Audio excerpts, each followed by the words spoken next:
Guys, Achus വ്ലോഗിലേക്ക് സ്വാഗതം. ഇന്നപ്പോൾ നമ്മൾ കടച്ചക്ക കറിയാണ് വയ്ക്കാൻ പോകുന്നത്. അതിൻ്റെ വീഡിയോ കാണിക്കാൻ പോകുന്നത്. ഇന്ന് എനിക്ക് കടച്ചക്ക കിട്ടി. ഒന്നല്ല 3 കിട്ടി. ഇതോ കാണിച്ചു കൊടുത്തേക്ക് ഗൈസിന്. 3 കിട്ടി. പക്ഷേ ഞാൻ ഒന്നേ കറി വെക്കുന്നുള്ളൂ. അപ്പോൾ കടച്ചക്ക കറിയിലേക്ക് നമുക്ക് പോകാം. ആദ്യം നമ്മൾ കടച്ചക്ക നന്നായിട്ട് കട്ട് ചെയ്ത് വെച്ചിട്ടുണ്ട്. സവാള അരിഞ്ഞ് വെച്ചിട്ടുണ്ട്. അതിന് 2 പച്ചമുളക് അരിഞ്ഞ് വെച്ചിട്ടുണ്ട്. ഇനി അടുത്തത്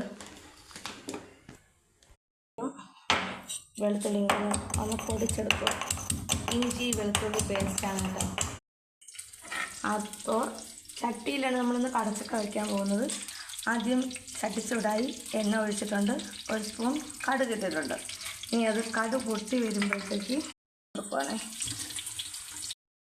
നല്ല ബ്രൗൺ നിറത്തിൽ വരട്ടെ.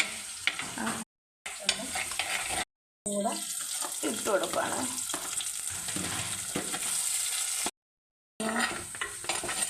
അര സ്പൂൺ മഞ്ഞൾപ്പൊടി ഇട്ട് കൊടുക്കും. നന്നായി ഉപ്പും മഞ്ഞളും കൂടെ വാടിയ സവാളയിലോട്ട് ഇട്ട് കൊടുക്കുക.